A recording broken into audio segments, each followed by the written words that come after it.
তো আমরা এই বিশেষ করে বুদল, মধ্যিশপুর, পূর্ব তালসর এই তিন ইউনিয়ন এটা রেকর্ড বুদল, মধ্যিশপুর, তালসর, বুদন্তি এই চারটা ইউনিয়ন এই সরাইলের লোক এই চার ইউনিয়নের ঋণ শোধ করতে পারবে প্রশ্ন আসে না। আমাদের কিন্তু মায়া 5 বার বিএনপি থেকে এমপি হয়েছে এই চারটা ইউনিয়নের লোকজনের ভোটে।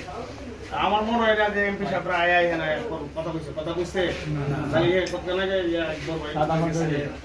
ভোটে দিয়ে গেলাম খালি সারাদিন। আমরা কিন্তু ভোটের রাজনীতিতে এই চার ইউনিয়নের বিকল্প নাই। এখন ব্রাহ্মণবাড়িয়া সদরের সাথে আছে, হয়তো এখানে ভালো করবে। আমরা নির্বাচন যদি করি, এখানে বুদলের ভিতরে আমাদের একটা গ্রাম আছে শান্তিনগর, 1100 ফুটের মধ্যে 1000 ফুটের মনে হয়, ঠিক কিনা? আমি তো এই গ্রামে আসলে আমার কাছে খুব উৎফুল্ল মনে হয়। আমার এই যেমন লোক আছে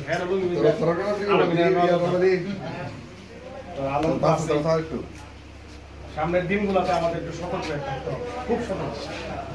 বিশেষ করে আমাদের এই অঞ্চলগুলোতে একটা সংগঠন আছে, তারা ব্রাহ্মণবাড়িতে 5 বছর হারা মাঠে ঘাটে ছিল। এরা কিন্তু দাওয়াতি কাজ করতেছে। আওয়ামী লীগের বাটা একটু নিন্দা লেগেছে, নিন্দা এরা দল বানা লেগেছে, করতেছে কিনা? তো বদলামতে আমরা বিএনপি লোকজন বলে এটা করে। আমরা চোখে দেখতেছি, আমার গ্রামে দেখছি আওয়ামী লীগের লোক টুপি পরেছে, কি বলছিস কি লিগা কাহা আমি তো হিদল কবে কি লাইভ দিছো হিদল ব্যাপারে একটু সতর্ক থাকবেন। আর আমার